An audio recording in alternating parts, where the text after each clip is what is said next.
Hey everybody, Mike Pfeiffer with Pfeiffer Hobby Supply. Today I'm going to do a little video. It's going to be kind of a how-to video, so I think I'm going to put it in the how-to. And the subject of the matter is, hang on, is this guy right here. It's the North American Crossing Gate. They're now back in stock as of today. It's a 20-652-1. I've already done a review of this. If you look in my videos, you'll find it. And it's also, it's also on the 20-653, which is the double track extension. But since it's not a video on the product per se, what it will be is a video on how to detail it up and make it look a little bit better. So without any further ado, let's get on this. Okay, everybody. I didn't take any pictures or video of the crossing gate without being painted. I only have it now that I have done it. So what we're going to look at is the picture on the box. What you'll notice first of all is that the faces of the lights are just gray. The posts are actually gray. The picture shows it with the stick-ons stuck. It also has round gates, and I don't know, I don't think that's prototypical to the US, but maybe, I don't know if there is any around. But anyway, the ones I've seen are rectangular shape. I was going to correct that issue, but I decided not to, and you'll see why here in a little bit.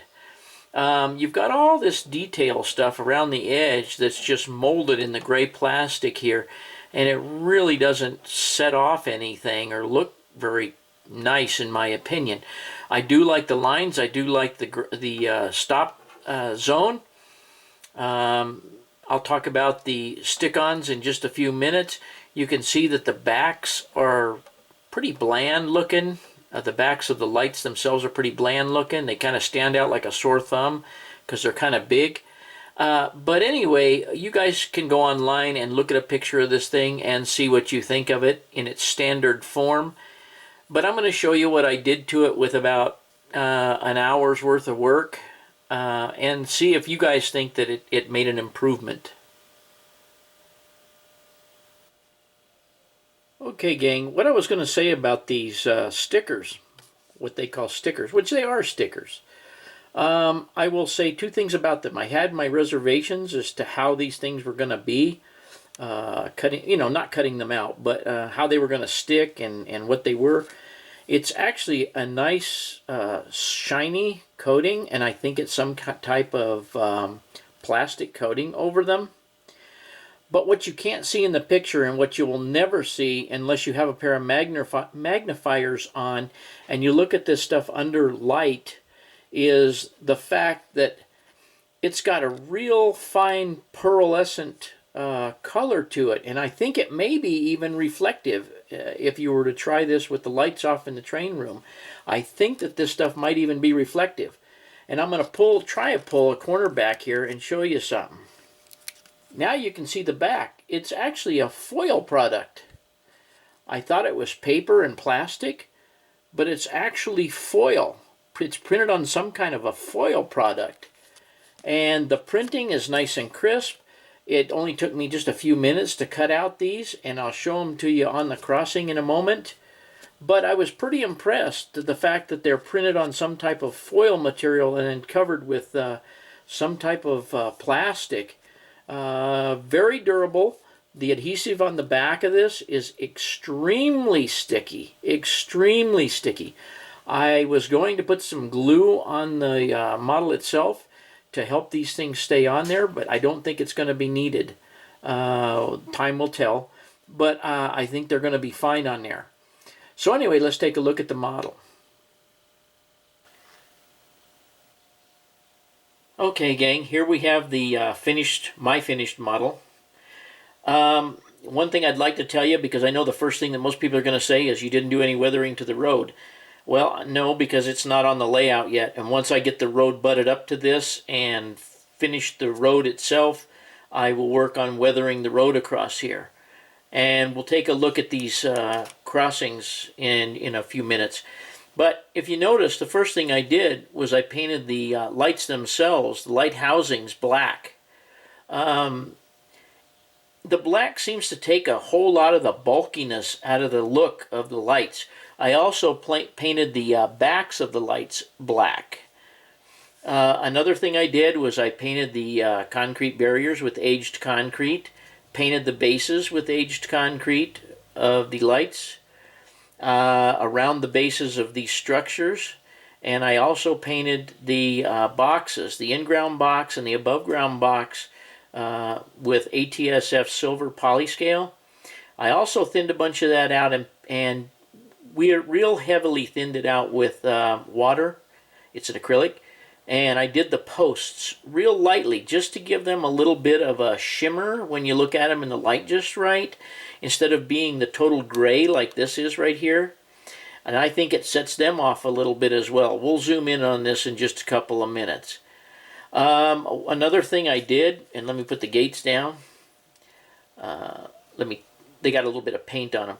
But anyway, I used some, and we'll go over this in a minute, but I used some of the Tamiya panel line black on the gates themselves, and I think it toned the red and the white down substantially, which also makes them, the fact that they're round, not stick out like a sore thumb. I was going to change those, as I had mentioned, to a rectangle, a tapered rectangle, but that was going to be way, way more work than I wanted to put into these gates. Maybe somebody else might go ahead and do that, but it isn't for me.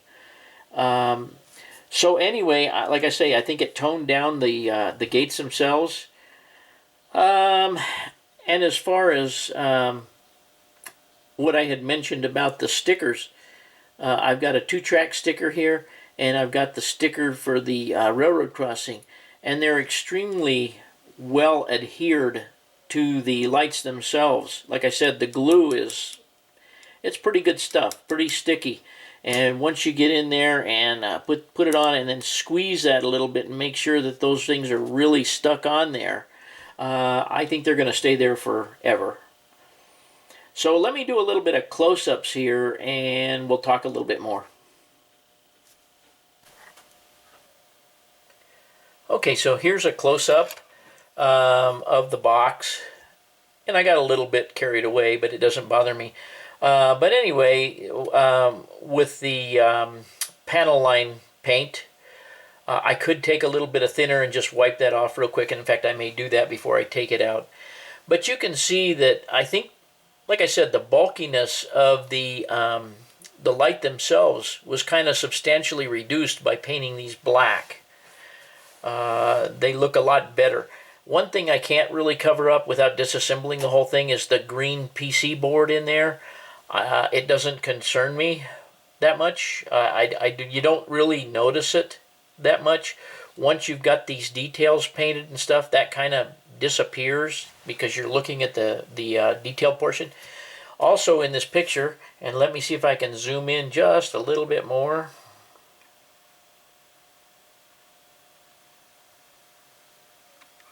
I got a little too far.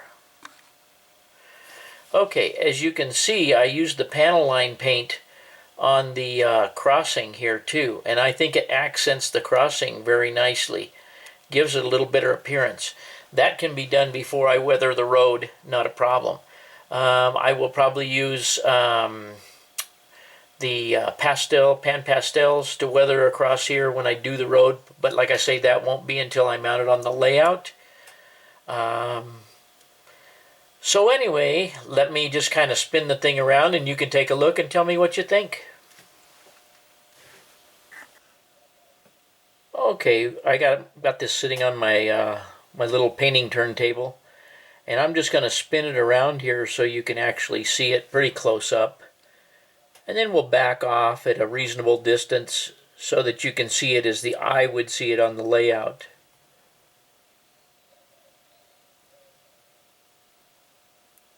And of course, none of the track is weathered. None of this part in here. That can all be done after we get it on the layout as well. I just wanted the signals to look relatively decent. Let me back this off a little bit. Okay, at this point you're seeing about what I see from a couple feet away, a few feet away. The camera is literally 10 inches away. So you can see that it really makes the gate look a lot better from even a short distance away, I feel like. And I wanted to do this obviously before I go put it on the layout, duh. That would make sense. But and you can also see that I've added the double track expander to it because I'm going to have 2 tracks out there. So anyway, let me know what you think. And I'm going to, this afternoon, I'm hoping to get out there and try and install this on the layout and see if I can get it to function like I want it to function. I know they function, but I have a couple of sidings and stuff that lead into this, and with relatively close triggers, and I'm going to have to double up on some of the wiring on some of the triggers, and that's the part that I don't know if it's going to work. I might mention too that my plan is once I get this down on the layout, we have a little hole. Well, let me use my pointer here. We have a little hole right here for sound adjustment, and of course these to lower and raise the gates. They've got a solenoid on them. We have a little place for speaker over here. Hold on, let me turn this around. You can see the speaker holes right here.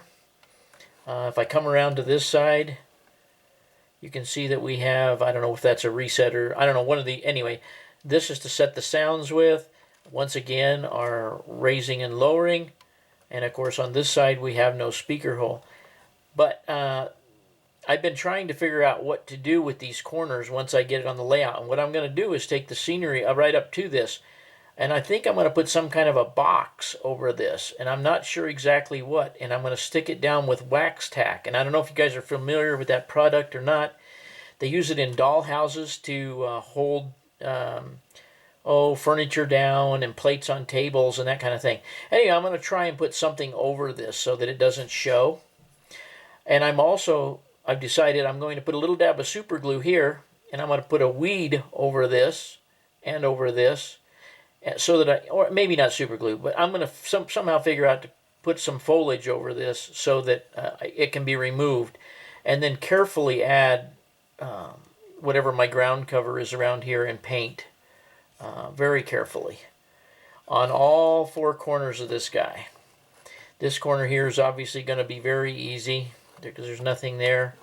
Same thing here, put a weed or something over this hole that can be removed if need be.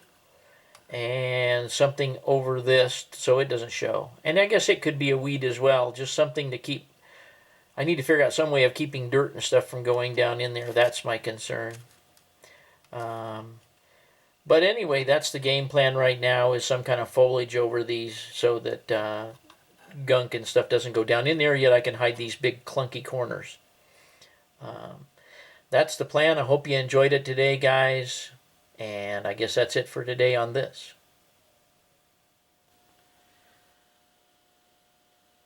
Okay, everybody. I hope you enjoyed that little short how-to video on dressing up the Kato North American Crossing Gate. I hope it helps you. I've had a couple of guys asking me about it and how I was going to do that and how I was going to do the roundhouse and turntable, which I have not gotten to yet, but when I do, you guys will be the first to know. So, with that being said, I hope you enjoyed the video, and as usual, thanks for watching.